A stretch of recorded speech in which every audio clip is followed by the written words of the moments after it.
काटी पर हाँ देखो तनी कि तोरो दिन पर दिन बालवा उड़ता रे। अरे तो हम गाँव में जात रही ट्रेन में नू हाँ एगो पोस्टर मारल रह दीवार पर हाँ कि बाबा हकीम एगो बाड़े नू अच्छा अच्छा तो उनकरा से मिलबा नू तो मतलब केस जाम जाई। हाँ तो उनकरा लगे गईनी हम अच्छा तो वो हमारे कहलेन कि बकरी के लेड़ी ले ली हो अच्छा गड़ी के तेल बकरी की लेरी हाँ आ गड़ी के तेल लगैबा नू बकरी की लेरी से ठीक हो जाएगी। हाँ तो कहले नू अच्छा हाँ कि- पहले बता। बकरी के लेड़ी आ हाँ। गड़ी के तेल हाँ हाँ पीस के जब कपार में लगैबा नू अच्छा तो बाल 3 महीना में आ जाई। आ जाए हाँ ठीक बा तो हम कहनी कि ठीक बावे हाँ तो वही डॉक्टर के लगे बाबा हकीम के लगे जाके हम मिलले रहनी।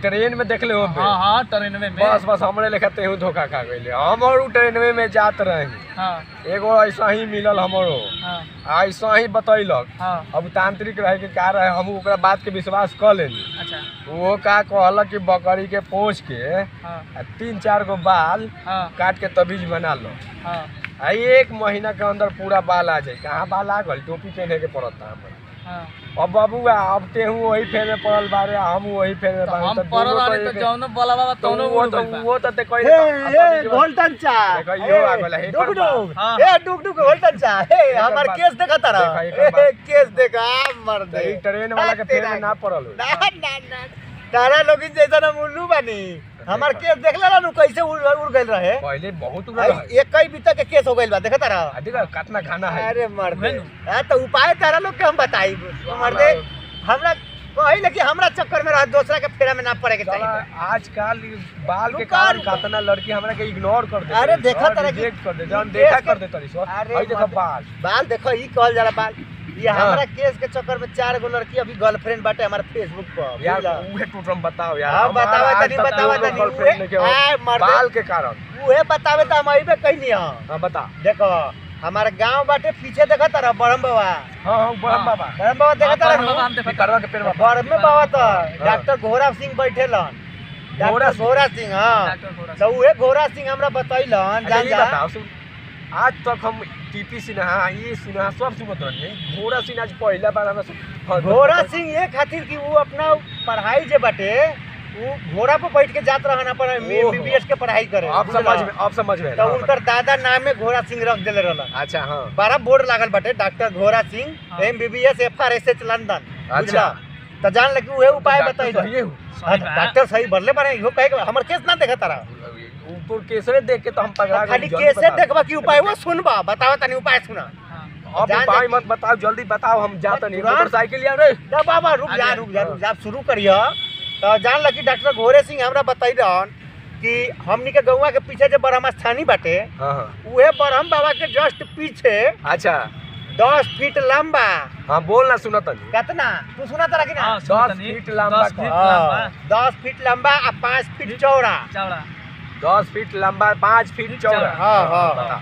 सवेरे सवेरे उठे के बाद अच्छा 10 फीट लंबा 5 फीट चौड़ा गहिरा खोने के बाद हाँ हाँ कुदारी से हाँ हाँ ठीक कुदारी बा। से हाँ, आ अच्छा गहरा गहरा कितना रही सुना 10 पहले। फीट गहरा रही ये बताओ ना ते। तो उहे हम बतावा तनी नु हाँ 10 फीट गहरा रही 10 फीट में तो पानी आ सकता है यार। ना तो 10 फीट गहरा रही हाँ, बोल। शर्त इहे बाटे हाँ बोल अच्छा बुझल तो 10 फीट लंबा 5 फीट चौड़ा 10 फीट गहिरा सवेरे गहिरा खोने के बाद कहीं कलम लिया तब बबू। रुक जा ना ना तू ऐसी हमरा याद याद कर बा, हम बता दे। एकरा याद रही हाँ। सवेरे गहिरा कोने के बाद आ सांझ के गहिरा भर देवे के बाद फिर भर देवे के बाद। हाँ हाँ बताओ। जाते ना 3 महीना कैल जहाँ हाँ असर तो तारा 1 महीना में करे लगी लेकिन अगर बीच में छोड़ लो तो केस उतने पर रुक जाई आ 3 महीना लगातार कर लेब सवेरे गहिरा खोना आ सांझ के ओकरा भर दो 3 महीना लगातार कर लो बड़े बड़े बाल फिल्म के हीरो जैसन हो जाई देखा तारा जैसन हमर फिर हो हमरा गइल। टोपी लगावे के कोनो नहीं कोनो बता। जरूरत ना ना। चलो तनी एकदम हमारा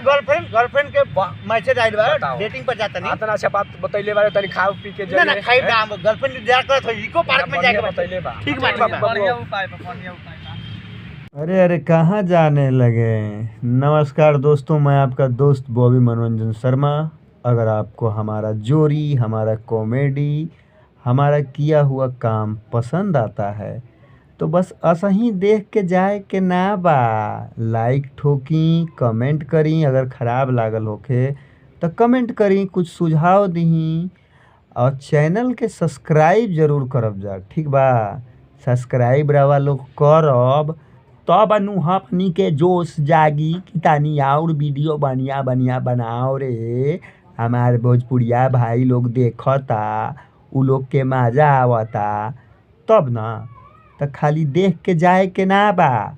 लाइक, कमेंट, सब्सक्राइब, अपन व्हाट्सएप और फेसबुक पर जितना दोस्त यार गोतिया सवांग होखे सब कोई के शेयरो करब, ठीक बा। तो फिर मिलिहन राउरी है बॉबी मनोरंजन शर्मा और बीरन कुमार। तब तक के लिए बाय बाय दोस्तों, लव यू ऑल।